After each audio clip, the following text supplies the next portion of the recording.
500억 자산가였던 엄마 미국에서 홀로 사망했다는데 새남편은 연락 두절. 그런데 엄마가 남긴 영상에서 전혀 다른 진실이 드러났습니다. 이야기 시작하겠습니다. 비가 내리던 오후였다. 두 아들은 아무 말도 하지 않은 채 현관 앞에 놓인 낯선 상자를 바라보고 있었다. 택배기사도 발신자도 없는 상자. 단지 얇은 종이에 적힌 문장 하나만 남아 있었다. 유족에게 전달 바랍니다. 작고 가벼운 상자였지만 두 사람은 쉽게 손을 뻗지 못했다. 상자 안에 무엇이 들어있을지 두 사람 모두 이미 알고 있었기 때문이다. 작은 아들이 떨리는 손으로 칼을 집어 들었다. 테이프가 서서히 뜯겨 나가는 소리가 비 내리는 소리보다 더 크게 들렸다. 뚜껑이 열리고 그 안에서 하얀 항아리가 모습을 드러냈다. 엄마의 육골이었다. 작은 아들은 그 자리에서 무너져 내렸다. 커다란 남자의 어깨가 떨렸고 그는 두 손으로 얼굴을 감쌌다. 큰 아들도 말없이 항아리 옆에 앉았다. 하지만 울지 않았다. 대신 눈빛이 이상하리만치 차갑게 굳어 있었다. 형, 엄마가 왜 미국에서? 작은 아들의 목소리는 금방이라도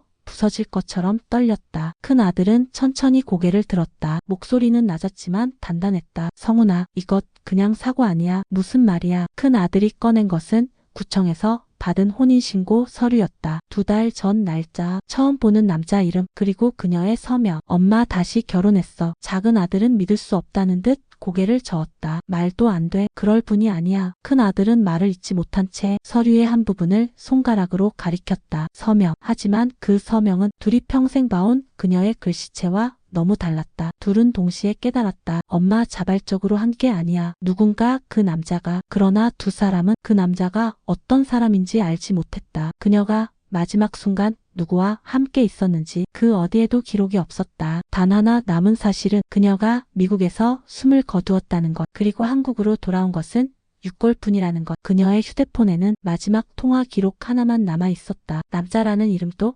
신분도 모르는 번호. 큰 아들이 작은 아들의 어깨를 잡으며 말했다. 성훈아, 엄마가 우리에게 남긴 게 단지 6개월뿐이라고 생각해? 작은 아들은 천천히 항아리를 바라보았다. 그 순간 그녀와 함께했던 수많은 기억들이 눈앞에 스쳤다. 현관 앞에서 두 형제가 처음 학교 갈 때 밥솥을 열고 조용히 웃으며 밥을 덜어주던 뒷모습. 어려운 시절에도 두 아들만큼은 포기하지 않았던 그녀의 손, 그리고 수백억의 회사를 세우고도 늘 외로워 보이던 얼굴. 형, 엄마는 마지막까지 우리한테 오고 싶어 했을까? 큰 아들은 눈을 감았다. 응. 그런데 누군가가 그걸 막았어. 둘은 서류를 다시 살펴봤다. 혼인신고, 대리 접수, 미국 출국, 갑작스러운 사망, 그리고 6개월 귀국. 너무 이상했다. 너무 빠르고 불완전했다. 작은 아들은 눈물을 닦고 일어섰다. 형, 우리만으로는 안 돼. 법적으로 파고들어야 해. 큰 아들이 고개를 끄덕였다. 유명 로펌에 연락했어. 내일 상담 예약돼 있어. 작은 아들은 놀란 듯 형을 바라봤다. 형, 언제? 엄마 육골이 집에 오기도 전에. 작은 아들은 이해할 수 없다는 듯 형의 얼굴을 보았다. 하지만 큰 아들의 눈빛에서 어딘가 이상한 결심이 느껴졌다. 그녀의 죽음은 단순한 사건이 아니었다. 기간도 상황도 사람도 너무나 많은 구멍이 있었다. 그리고 무엇보다 중요한 건 그녀는 죽기 직전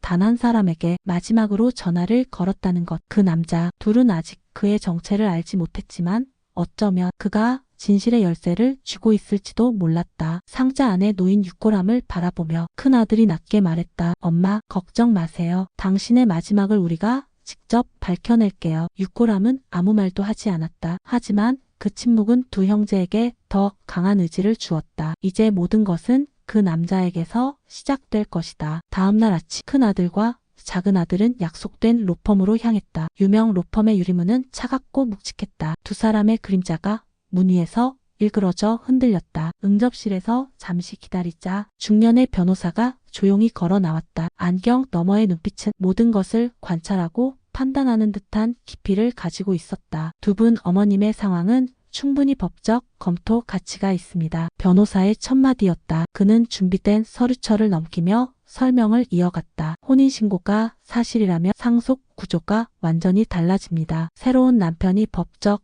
1순위 상속인이 되죠. 작은 아들은 주먹을 꽉 쥐었다. 큰 아들 역시 눈썹을 살짝 찡그렸다. 그리고 변호사는 말을 잠시 끊었다. 사망 직전 신고된 혼인신고는 일반적으로 상당한 의심을 초래합니다. 의심이라면 어떤 의미죠? 큰 아들이 묻자 변호사는 천천히 쳐다봤다. 자발적인지 강요된 건지 혹은 누군가의 목적을 위해 수행된 건지 말끝이 내려앉았다. 공기까지 무겁게 가라앉은 듯했다. 작은 아들이 불쑥 물었다. 그 남자 조사할 수 있나요? 변호사는 즉답하지 않았다. 잠시 생각한 뒤 신중하게 말했다. 대면 조사는 어렵지만 그의 신원과 배경, 이전 기록 정도는 조사할 수 있습니다. 그리고 다소 조심스레 덧붙였다. 다만 그의 과거가 깨끗하지 않을 확률이 높습니다. 전 세계적으로 혼인신고를 악용한 사례가 많거든요. 형제는 서로를 바라봤다. 큰 아들은 시선을 돌려 창밖을 바라보며 낮게 말했다. 엄마가 그런 사람과 결혼했을 리 없어요. 작은 아들도 고개를 끄덕였다. 엄마는 아주 철저한 분이었어요. 누구보다 계약서와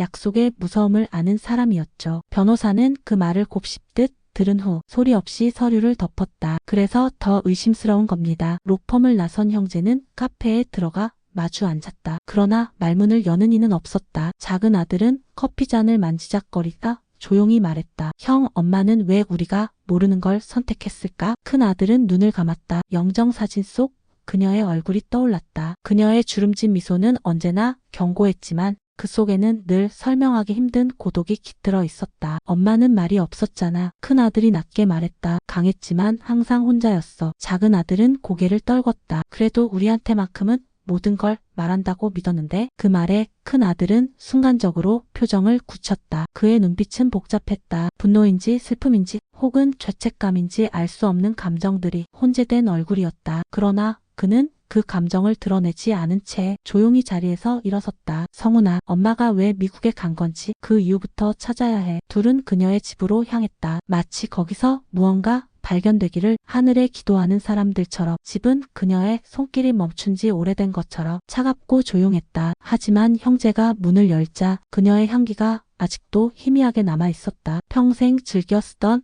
라벤더 방향제 냄새. 작은 아들은 거실을 천천히 둘러보며 말했다. 형, 엄마가 떠난 지 얼마나 됐을까? 왜 이렇게 집이 멈춘 것 같지? 큰 아들은 서류함으로 향했다. 그녀가 평생 사용하던 금속 서류함. 검은 페인트가 벗겨진 가장자리에서 세월이 느껴졌다. 형은 서랍을 열고 안쪽을 살펴보았다. 그곳에는 그녀가 사업하며 쌓아온 수많은 문서들, 주식 계약서, 회사 정관, 부동산 서류, 기부 기록, 그리고 그 중간에 작은 봉투 하나가 끼어 있었다. 큰 아들이 조심스레 봉투를 꺼내자 작은 아들이 다가왔다. 뭐야 그거? 봉투는 누군가의 손때가 묻은 듯 가볍게 구겨져 있었다. 봉투 안에는 몇 장의 출력물이 들어 있었다. 첫 번째는 그녀의 최근 결혼 상대였던 그 남자의 신원 조회 결과였다. 해외에서 살다 온 것으로 추정되며 본명조차 불분명한 상태. 여러 나라에서 수시로 이름을 바꿨고 거주지도 일정하지 않으며 과거 관계자들과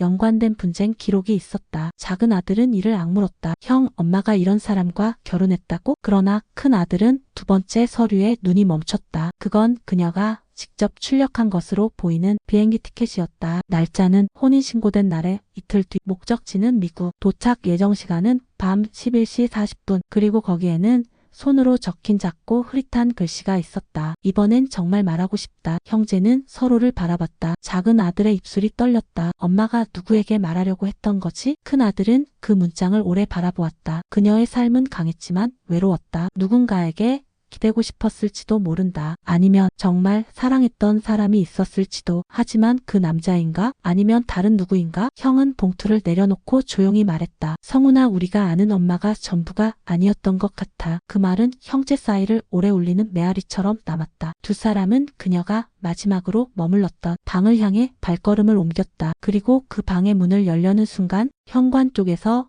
낯선 그림자가 스쳐 지나갔다. 큰 아들이 재빨리 문을 열었지만 그림자는 이미 사라지고 없었다. 단지 문 앞에는 작은 봉투 하나가 떨어져 있었다. 그리고 봉투에는 이름 없는 글씨로 단 한 문장이 적혀 있었다. 그녀가 남긴 마지막 말, 당신들은 아직 모릅니다. 형제는 서로 눈을 마주쳤다. 모든 것이 더 깊은 어둠 속으로 들어가고 있었다. 현관 앞 봉투를 주워든 큰 아들은 손끝이 서늘해지는 걸 느꼈다. 불길함 때문인지 아니면 알고 싶지 않은 진실이 다가오고 있어서인지 알 수 없었다. 작은 아들은 봉투를 낚아채듯 받아들고 조심스레 뜯었다. 내부에는 단 한 장의 사진과 짧은 메모가 있었다. 사진 속에는 그녀와 그 남자가 함께 있었다. 바닷가에서 찍은 셀카였고 그녀는 환하게 웃고 있었다. 머리가 바람에 흩날려 자연스러웠고 남자는 그녀의 어깨에 조심스레 손을 올리고 있었다. 그리고 뒤집어 보자 짧은 문장이 적혀 있었다. 그녀는 행복했습니다. 당신들이 모르는 방식으로. 작은 아들은 말을 잃고 사진을 떨구었다. 형 이게 뭐야? 엄마가 행복했다고? 큰 아들은 사진을 천천히 집어들었다. 사진 속 그녀는 두 아들이 기억하는 그녀보다 더 젊고 더 생기 있었다. 마치 새로운 삶을 찾은 사람처럼. 엄마 이런 모습 한 번도 보여준 적 없었는데 작은 아들의 목소리는 충격과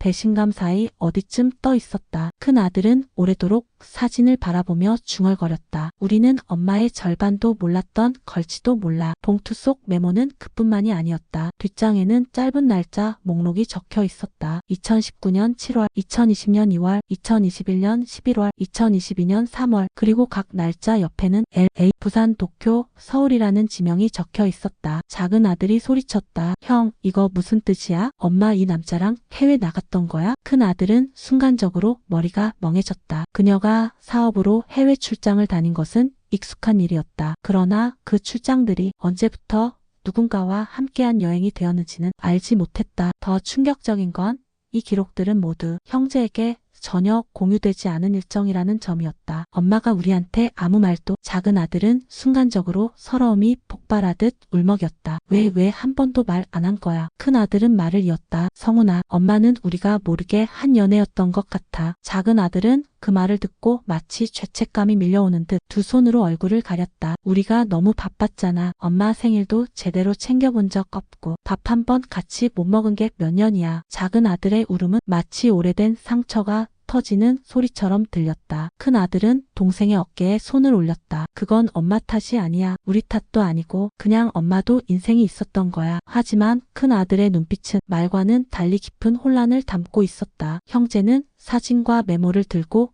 그녀의 방으로 향했다. 방 안은 그녀의 향기만이 남아있는 조용한 공간이었다. 책상 서랍을 열자 작은 상자가 하나 있었다. 보석 상자 크기였지만 금속으로 된 묵직한 재질. 그녀가 평소 잠가두던 상자였다. 작은 아들이 물었다. 형, 열어볼까? 큰 아들은 고개를 끄덕였다. 상자를 열자 작은 USB 하나와 봉투 하나가 들어있었다. 봉투에는 이렇게 적혀 있었다. 아이들에게 혹시 내가 돌아오지 못한다면. 작은 아들은 손을 덜덜 떨며 봉투를 뜯었다. 편지는 짧고 간결했지만 그녀의 심장이 찍힌 듯한 문장들이 이어져 있었다. 사랑하는 아들들, 엄마가 어떤 길을 걷고 있는지 너희에게 다 말하지 못해 미안하다. 하지만 이번에는 정말 나에게 필요한 사람을 만났다. 그 사람이 나를 망치려는 게 아니라 나를 구하려는 사람이라는 걸 언젠가 너희가 알았으면 한다. 그리고 혹시 내가 돌아오지 못한다면 부디 그 사람을 미워하지 말아라. 엄마는 오랜 시간 혼자 아팠다. 하지만 마지막만큼은 정말 행복하고 싶었다. 편지를 다 읽은 작은 아들은 바닥에 주저앉았다. 엄마가 사랑한 거였어. 그 남자를 큰 아들은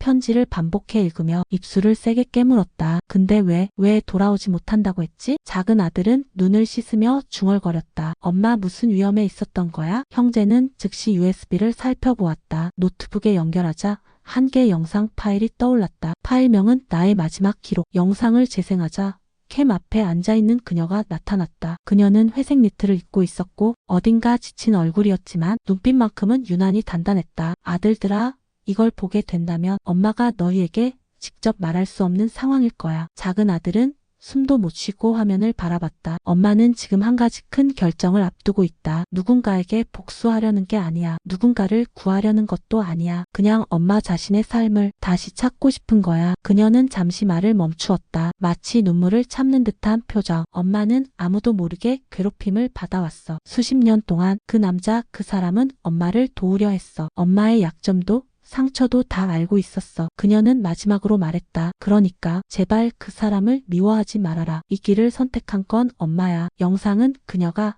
천천히 눈을 감는 장면에서 멈춰버렸다. 형제는 아무 말도 하지 못했다. 그녀는 무엇을 겪은 것인가? 누구에게 괴롭힘을 받았던 것인가? 그 남자는 정말 그녀를 사랑한 것인가? 아니면 그녀를 이용한 것인가? 하나의 진실이 드러날 때마다 10개의 새로운 질문이 생겨났다. 큰 아들이 USB를 뽑으며 말했다. 성훈아, 이제 알겠지? 엄마의 죽음은 우리가 생각한 그런 단순한 문제가 아니야. 작은 아들은 울먹이며 고개를 끄덕였다. 형, 엄마가 말한 괴롭힌 사람 혹시? 큰아들이 무겁게 입을 열었다. 그래, 그 남자가 아닐 수도 있어. 둘은 서로를 바라보았다. 그리고 동시에 깨달았다. 이제부터 찾아야 할 진실은 그녀가 사랑한 남자가 아니라 그녀를 오래도록 괴롭혀온 숨겨진 또 다른 누군가라는 걸. 형제의 시선이 현관 앞 침묵 속 봉투로 향했다. 그곳에는 누군가 남긴 단서가 있었다. 그녀가 남긴 마지막 말, 당신들은 아직 모릅니다. 이제 두 형제의 싸움은 전혀 다른 방향으로 흘러가기 시작했다. 뒤집히는 진실, 두 개의 그림자. 형제는 USB를 손에 쥔 채 서로의 호흡까지 들릴 만큼 가까이 앉아 있었다. 영상 속 그녀의 얼굴은 마치 살아있는 듯 생생했다. 그녀의 목소리는, 그녀의 표정은, 그녀의 마지막 말은 두 아들의 심장을 끝없이 비틀어 놓고 있었다. 작은 아들은 눈을 진하게 붉힌 채 말했다. 형, 엄마가 괴롭힘을 당해왔다고 했잖아. 그게 누구였을까? 큰 아들은 깊은 침묵 끝에 답했다. 일단 그 남자 말고 다른 누군가라는 거겠지. 작은 아들은 고개를 끄덕였지만 얼굴엔 여전히 혼란이 남아있었다. 근데 형, 사진을 봤잖아. 엄마 표정 진짜 행복해 보였어. 그 남자랑 있을 때는 말이야. 큰 아들은 사진을 다시 들여다보았다. 사진 속 그녀의 미소는 두 아들이 살아생전 본 모습보다 훨씬 자연스럽고 따뜻했다. 그래, 엄마가 그 사람을 정말 사랑했던 것 같아. 작은 아들은 한숨을 쉬며 중얼거렸다. 그럼 왜 돌아오지 못한 거야? 왜 미국에서 혼자? 그때였다. 닭 창문이 바람에 흔들리며 난 작은 소리가 두 사람의 시선을 끌었다. 큰 아들이 창가로 가서 커튼을 젖히려는 순간 창문 턱 위에 작은 종이 쪽지가 붙어 있었다. 누군가 바깥에서 붙이고 간 것이다. 조심스레 떼어내 펼치자 단 한 문장이 적혀 있었다. 그 남자를 믿지 마라. 작은 아들은 얼어붙었다. 무슨 소리야? 엄마는 그 남자를 믿으라고 했는데. 큰 아들은 종이를 들고 말없이 창문 밖 골목을 내려다봤다. 누군가 방금까지 있었던 것처럼 그림자 하나가 스쳐 지나가는 느낌이 들었다. 성훈아, 이건 누군가 일부러 우리 집을 지켜보고 있다는 뜻이야. 작은 아들은 소름 돋은 팔을 비비며 말했다. 그럼 편지 보낸 사람? USB, 사진, 전부 같은 사람이 한 거야? 큰 아들은 고개를 저었다. 아니야. USB는 엄마가 남긴 거야. 근데 사진과 메모는 어쩌면 엄마와 가까웠던 누군가가 우리를 돕고 있는 걸 수도 있어. 작은 아들은 불안한 눈빛으로 물었다. 근데 형, 그 남자를 믿지 말라는 건 도대체 뭐야? 엄마는 그 남자를 믿으라고 했잖아. 대체 누구 말을 믿어야 하는 거야? 큰 아들은 작게 내뱉었다. 모든 게 다 진실일 수도 있다. 엄마는 그 남자를 사랑했고 그 남자도 엄마를 사랑했을 수도 있어. 하지만 동시에 그 남자가 뭔가 숨기고 있을 수도 있어. 작은 아들은 답답함에 머리를 쥐어뜯었다. 형, 우리 엄마 죽음이 그 남자 때문이야? 아니면 다른 사람 때문이야? 큰 아들은 잠시 말이 없었다. 그러다 낮은 목소리로 말했다. 둘 다일 수도 있어. 작은 아들은 눈을 부릅떴다. 무슨 뜻이야? 큰 아들이 USB를 가리켰다. 엄마는 누군가에게 오랫동안 괴롭힘을 당했다고 했지. 근데 그 남자는 엄마를 돕고 있었다고 했어. 작은 아들은 고개를 끄덕였다. 그렇다면 큰 아들의 목소리가 낮아졌다. 엄마를 괴롭힌 사람은 그 남자가 아니라 그 남자를 이용하려는 제3자일 수도 있어. 작은 아들은 숨을 멈춰버렸다. 설마 엄마 회사 쪽? 큰 아들은 천천히 고개를 끄덕였다. 엄마가 운영한 회사는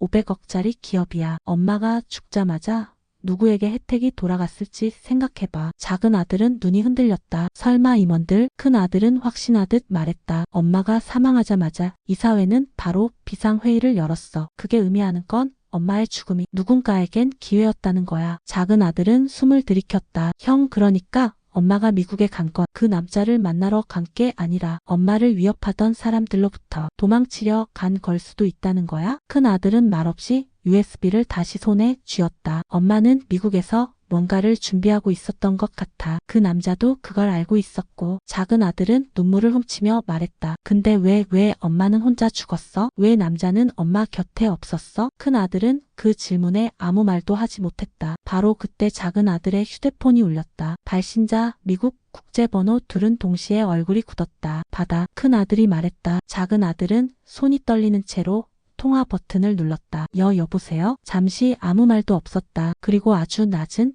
떨리는 목소리가 들려왔다. 당신들 그녀의 아들들이죠? 작은 아들은 숨을 삼켰다. 네, 당신은 누구십니까? 목소리는 흐느끼듯 말했다. 저는 그녀를 도왔던 사람입니다. 형제는 눈이 커졌다. 엄마를 도왔다고요? 그럼 당신이 USB를? 아니요, 그건 그녀가 남긴 겁니다. 전 단지 전해야 할 말이 있어요. 큰 아들과 작은 아들은 서로를 바라보았다. 그녀의 죽음 사고 아니었습니다. 작은 아들은 즉시 소리쳤다. 누가 그런 짓을 했습니까? 그 남자입니까? 그 사람이 엄마를 죽인 겁니까? 그러나 상대는 조용히 말했다. 그 남자는 그녀를 누구보다 사랑했습니다. 형제의 표정이 얼어붙었다. 그럼 누가? 목소리는 떨리며 말했다. 그녀가 마지막으로 만난 사람은 남자가 아니었습니다. 작은 아들은 숨이 턱 막혔다. 큰 아들은 이를 악물었다. 누굽니까? 누가 있었습니까? 그때 전화기 너머로 자동차 경적 소리가 들리고 목소리가 급하게 흔들렸다. 지금은 말할 수 없어요. 하지만 조심하세요. 누군가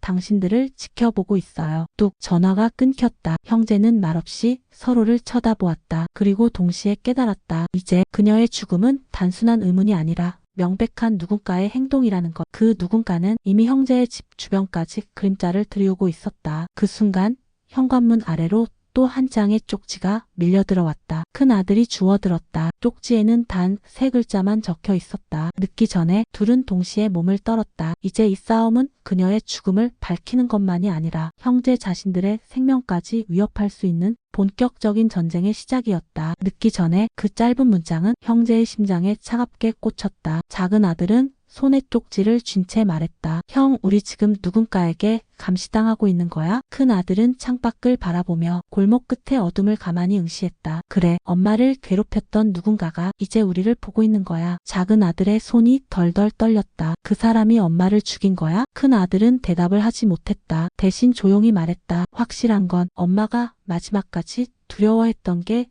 그 남자가 아니라는 것뿐이야. 두 사람은 다시 집 안으로 들어와 USB의 영상, 봉투의 메모들, 사진, 그리고 전화에서 잡힌 힌트를 정리하기 시작했다. 그녀는 오랜 기간 괴롭힘을 당해왔다. 그녀는 마지막 여행에서 진실을 말하려 했다. 그녀는 그 남자를 사랑했지만 그가 보이지 않는 위험을 감지하고 있었다. 그녀는 미국에서 누군가를 만나려 했고 그때 사라졌다. 그녀의 마지막 통화는 그 남자가 아닌 누군가였다. 모든 조각이 조금씩 맞춰지기 시작했다. 작은 아들은 말했다. 형, 엄마를 괴롭힌 사람이 엄마 회사 안에 있었다면 그 사람은 왜 엄마를 해외까지 따라왔을까? 큰 아들은 고개를 저었다. 아니야, 엄마가 해외로 간 이유는 도망치기 위해서가 아니라 직접 만나야 하는 사람이 있었기 때문이야. 작은 아들은 놀란 눈을 했다. 누구를? 그 순간 형의 휴대폰이 울렸다. 발신자 그 남자. 둘은 동시에 굳었다. 큰 아들은 깊은 숨을 들이켰다. 받아야 한다. 작은 아들의 눈빛은 공포와 분노 사이. 형, 조심해. 큰 아들은 통화 버튼을 눌렀다. 여보세요. 그리고 낮고 조심스러운 목소리가 들려왔다. 당신들이 나를 의심한다는 거 알고 있습니다. 큰 아들의 눈이 가늘어졌다. 어머니가 죽기 전에 혼인신고를 하신 이유 당신이 알고 있어요? 남자는 천천히 숨을 들이켰다. 예, 그녀가 원해서 했습니다. 작은 아들이 입술을 깨물었다. 말도 안 돼. 왜 지금 와서?